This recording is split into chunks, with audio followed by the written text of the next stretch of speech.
Cinema ರಂಗದಲ್ಲಿ ಸಂಭಾವನೆ ವಿಚಾರ ಯಾವಾಗಲೂ ಸುದ್ದಿಯಲ್ಲಿರುತ್ತೆ. ಯಾರು ಎಷ್ಟು ಸಂಭಾವನೆ ಪಡೀತಾರೆ ಎನ್ನುವ ಕುತೂಹಲ ಕೂಡ ಅಭಿಮಾನಿಗಳಲ್ಲಿ ಹೆಚ್ಚಾಗಿರುತ್ತೆ. ಅದರಲ್ಲೂ ನಟಿಮಣಿಯರ ಸಂಭಾವನೆ ವಿಚಾರವಂತೂ ಆಗಾಗ ಚರ್ಚೆಯಾಗುತ್ತಲೇ ಇರುತ್ತೆ. ಯಾಕಂದ್ರೆ ನಟರಿಗಿಂತ ನಟಿಯರಿಗೆ ಸಂಭಾವನೆ ಕಮ್ಮಿ ಎನ್ನುವ ಅಸಮಾಧಾನ ಕೂಡ ಅವಾಗವಾಗ ನಟಿಮಣಿಯರು ಹೊರಹಾಕ್ತಿರ್ತಾರೆ.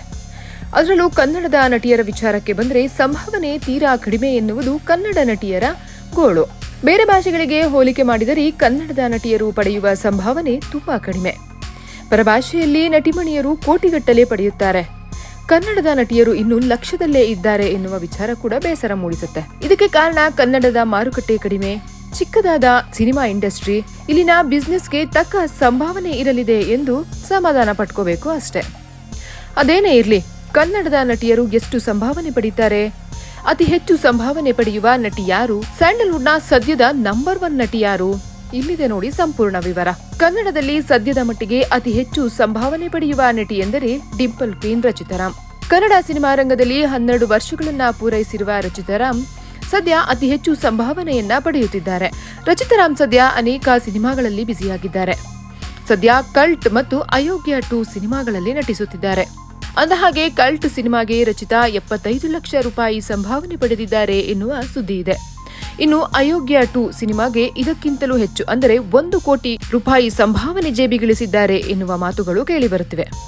ಈ ಮೂಲಕ ಕನ್ನಡದಲ್ಲಿ ಅತಿ ಹೆಚ್ಚು ಸಂಭಾವನೆ ಪಡೆದ ನಟಿ ಎನ್ನುವ ಖ್ಯಾತಿ ಕೂಡ ರಚಿತಾ ಗಳಿಸಿದ್ದಾರೆ. ಇನ್ನು ನಟಿ ರುಕ್ಮಿಣಿ ವಸಂತ ಬಗ್ಗೆ ಹೇಳುವುದಾದರೆ, ರಕ್ಷಿತ್ ಶೆಟ್ಟಿ ನಟನೆಯ ಸಪ್ತಸಾಗರದಾಚೆ ಎಲ್ಲೋ ಸಿನಿಮಾ ಮೂಲಕ ದೊಡ್ಡ ಮಟ್ಟದ ಖ್ಯಾತಿ ಗಳಿಸಿದವರು. ಈ ಸಿನಿಮಾ ಬಳಿಕ ರುಕ್ಮಿಣಿ ವಸಂತ ಅವರಿಗೆ ಡಿಮಾಂಡ್ ಕೂಡ ಜಾಸ್ತಿಯಾಗಿದೆ.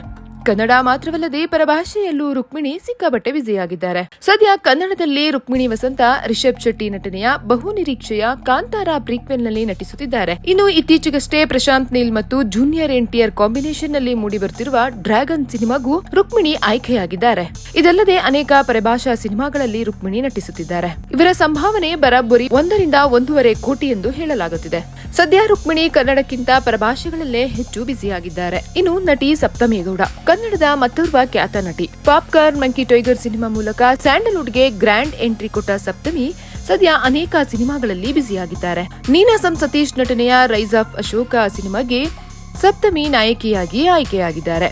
ನಟ ಧನಂಜಯ್ ಅವರ ಜೊತೆಯೂ ಹೊಸ ಸಿನಿಮಾವೊಂದರಲ್ಲಿ ನಟಿಸುತ್ತಿದ್ದಾರೆ. ಕನ್ನಡದ ಜೊತೆಗೆ ತೆಲುಗಿನಲ್ಲೂ ದೊಡ್ಡ ಬ್ಯಾನರ್ ನಲ್ಲಿ ಸಪ್ತಮಿ ಸಿನಿಮಾ ಮಾಡುತ್ತಿದ್ದಾರೆ. ಸಪ್ತಮಿ ಸದ್ಯ 20 ರಿಂದ 25 ಲಕ್ಷ ರೂಪಾಯಿ ಸಂಭಾವನೆ ಪಡೆಯುತ್ತಿದ್ದಾರೆ ಎನ್ನಲಾಗಿದೆ.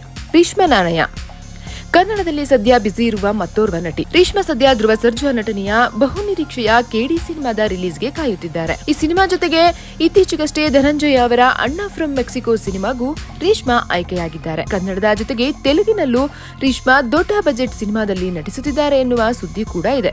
ಸದ್ಯ ರೇಷ್ಮಾ ಕನ್ನಡದಲ್ಲಿ 25 ರಿಂದ 30 ಲಕ್ಷ ರೂಪಾಯಿ ಸಂಭಾವನೆ ಪಡೆಯುತ್ತಿದ್ದಾರೆ.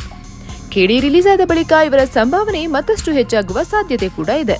ನಟಿ ಆಶಿಕಾ ರಂಗನಾಥ್ ಚುಟು ಚುಟು ಸುಂದರಿ ಎಂದೇ ಖ್ಯಾತಿ ಗಳಿಸಿರುವ ಸುಂದರಿ. ಸದ್ಯ ಕನ್ನಡಕ್ಕಿಂತ ಪರಭಾಷೆಯ ಸಿನಿಮಾಗಳಲ್ಲಿ ಆಶಿಕಾ ಬ್ಯುಸಿಯಾಗಿದ್ದಾರೆ. ಪರಭಾಷೆಯ ಖ್ಯಾತ ನಟರ ಜೊತೆ ಆಶಿಕಾ ನಟಿಸುತ್ತಿದ್ದಾರೆ. ಬೇರೆ ಬೇರೆ ಭಾಷೆಗಳಲ್ಲಿ ಹೆಚ್ಚು ಸಂಭಾವನೆ ಪಡೆದುಕೊಳ್ಳುತ್ತಿರುವ ಈ ನಟಿ ಕನ್ನಡದ ವಿಚಾರಕ್ಕೆ ಬಂದರೆ 30 ರಿಂದ 35 ಲಕ್ಷ ರೂಪಾಯಿ ಸಂಭಾವನೆ ಪಡೆಯುತ್ತಿದ್ದಾರೆ ಎನ್ನಲಾಗಿದೆ.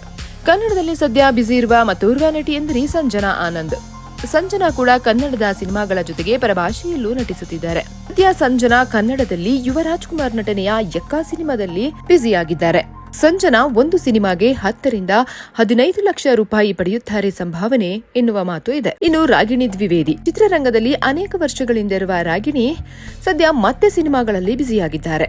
ಇದೀಗ ಜಾವಾ, ಸಿಂಧೂರಿ ಸಿನಿಮಾಗಳಲ್ಲಿ ರಾಗಿಣಿ ನಟಿಸುತ್ತಿದ್ದಾರೆ. ಕನ್ನಡದ ಜೊತೆಗೆ ಮಲಯಾಳಂನ 2 ಸಿನಿಮಾಗಳಲ್ಲೂ ಕೂಡ ರಾಗಿಣಿ ಬ್ಯುಸಿಯಾಗಿದ್ದಾರೆ. ಖ್ಯಾತ ನಟ ಮೋಹನ್ ಲಾಲ್ ಜೊತೆ 2 ಸಿನಿಮಾಗಳನ್ನ ರಾಗಿಣಿ ಮಾಡುತ್ತಿದ್ದಾರೆ. ಕನ್ನಡದಲ್ಲಿ ಸದ್ಯ ರಾಗಿಣಿ 15 ರಿಂದ 25 ಲಕ್ಷ ರೂಪಾಯಿ ಸಂಭಾವನೆ ಪಡೆಯುತ್ತಾರೆ ಎಂದು ಹೇಳಲಾಗುತ್ತಿದೆ. ಇನ್ನು ನಟಿ ಸೋನಲ್ ಮಾಂಥೇರೋ ಮದುವೆಯ ಬಳಿಕ ಮತ್ತೆ ಸಿನಿಮಾಗಳಲ್ಲಿ ಬ್ಯುಸಿಯಾಗಿರುವ ಸೋನಲ್ ಸದ್ಯ ಮಹದೇವ ಸಿನಿಮಾದ ರಿಲೀಸ್ಗೆ ಎದುರು ನೋಡುತ್ತಿದ್ದಾರೆ. ಸದ್ಯ ಸೋನಲ್ 10 ರಿಂದ 15 ಲಕ್ಷ ರೂಪಾಯಿ ಸಂಭಾವನೆ ಪಡೆಯುತ್ತಾರೆ ಎನ್ನಲಾಗುತ್ತಿದೆ. ಇನ್ನು ದಿಯಾ ಸಿನಿಮಾ ಮೂಲಕ ಸ್ಯಾಂಡಲ್ವುಡ್ನಲ್ಲಿ ಭರವಸೆ ಮೂಡಿಸಿರುವ ಮತ್ತೋರ್ವ ನಟಿ ಎಂದರೆ ಖುಷಿ ರವಿ. ಇವರು ಕೂಡ ಅನೇಕ ಸಿನಿಮಾಗಳಲ್ಲಿ ನಟಿಸುತ್ತಿದ್ದಾರೆ. ಸದ್ಯ son of Muttanna, full meals ಸಿನಿಮಾಗಳಲ್ಲಿ ಖುಷಿ ಬ್ಯುಸಿಯಾಗಿದ್ದಾರೆ. ಇವರು ಕೂಡ ಒಂದು ಸಿನಿಮಾಗೆ 10 ರಿಂದ 15 ಲಕ್ಷ ರೂಪಾಯಿ ಸಂಭಾವನೆ ಪಡೆಯುತ್ತಿದ್ದಾರೆ ಎಂದು ಅಂದಾಜಿಸಲಾಗಿದೆ. ಇನ್ನು ನಟಿಯರಾದ ಅಮೃತಾ ಅಯ್ಯಂಗರ್, ಅದಿತಿ ಪ್ರಭುದೇವ ಕೂಡ 10 ರಿಂದ 15 ಸಾವಿರ ರೂಪಾಯಿ ಸಂಭಾವನೆ ಪಡೆಯುತ್ತಾರೆ ಎನ್ನುವ ಮಾತು ಸ್ಯಾಂಡಲ್ವುಡ್ನಲ್ಲಿ ಕೇಳಿಬರುತ್ತಿದೆ.